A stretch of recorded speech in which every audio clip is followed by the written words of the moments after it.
सभी चींटियां एकजुट होकर आगे बढ़ी और उस सांप को चारों तरफ से घेर लिया और उसे काटने लगी। सांप को बहुत दर्द हुआ और चिल्लाता हुआ वहाँ से भाग गया। उसके बाद वो वहाँ कभी वापस नहीं आया। फिर तभी से सारे जानवर और पंछी वहाँ खुशी से रहने लगे। एक बार एक पहाड़ की चोटी पर एक विशाल वृक्ष पर सिंधुका नाम का एक विशेष पक्षी रहता था।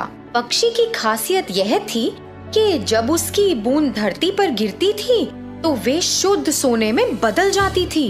वह इस पेड़ पर अकेला रहता था और शांति से वहाँ अपना जीवन व्यतीत कर खुश था। एक दिन एक शिकारी पक्षियों की तलाश में पहाड़ की चोटी पर घूम रहा था। कई घंटों के बाद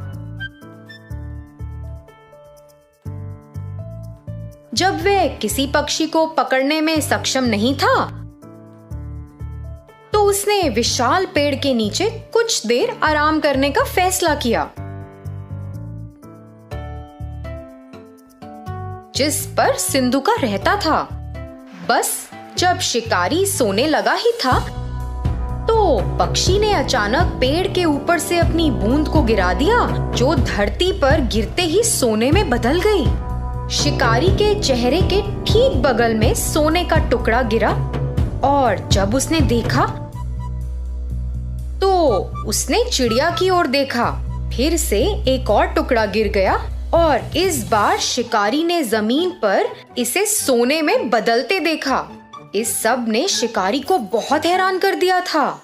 शिकारी सोचने लगा, मैं कई वर्षों से पक्षियों को पकड़ रहा हूँ, लेकिन कभी भी ऐसा पक्षी नहीं देखा या यहाँ तक कि ऐसे पक्षी के बारे में सुना भी नहीं जिनकी बूंद सोने में बदल जाती है। यह निश्चित रूप से एक विशेष पक्षी है जिसे मुझे पकड़ना है। दुख की बात ये थी कि जब शिकारी ने ऐसा सोचा तो सिंधुका को उसके बारे में पता नहीं था।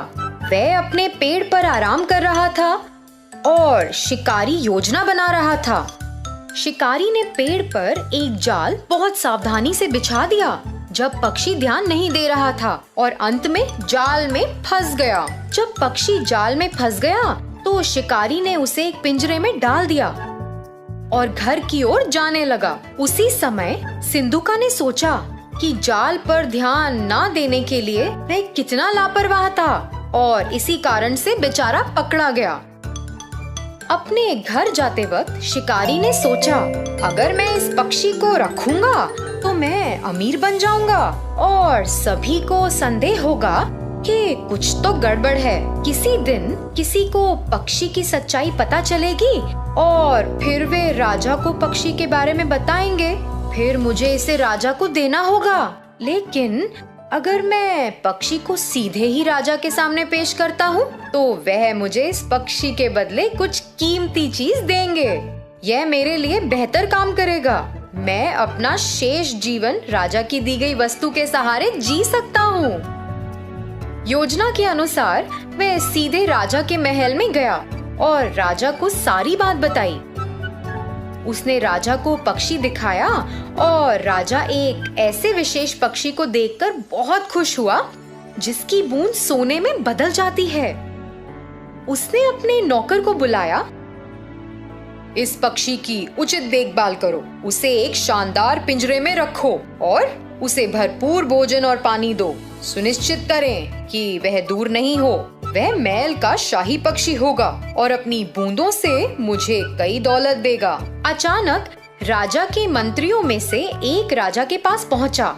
राजा जी, एक पक्षी की बूंदें सोने में कैसे बदल सकती हैं? ये तो असंभव है। आप इस राह चलते शिकारी पर कैसे भरोसा कर सकते हैं जिसे कोई ज्ञान नहीं है? मैं आपसे अनुरोध करता हूँ कि आप पिंजरे को खोलें और पक्षी को दूर जाने दें और इस शिकारी को ऐसी झूठी जानकारी देने के लिए दंडित करें। राजा ने अपने विश्वसनीय और बुद्धिमान मंत्री के शब्दों पर विचार किया और यह सच था।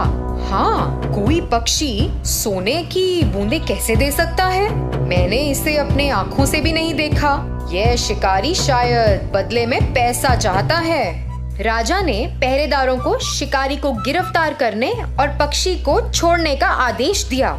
जैसे ही पक्षी मुक्त हुआ, वह उड़कर पास के एक दरवाजे के शीर्ष पर पहुंच गया और वहां बैठ गया। अचानक उसने अपनी बूंदों को गिराया जो सोने में बदल गईं। राजा और उनके मंत्रियों सहित सभी ने यह देखा और चौंक गए।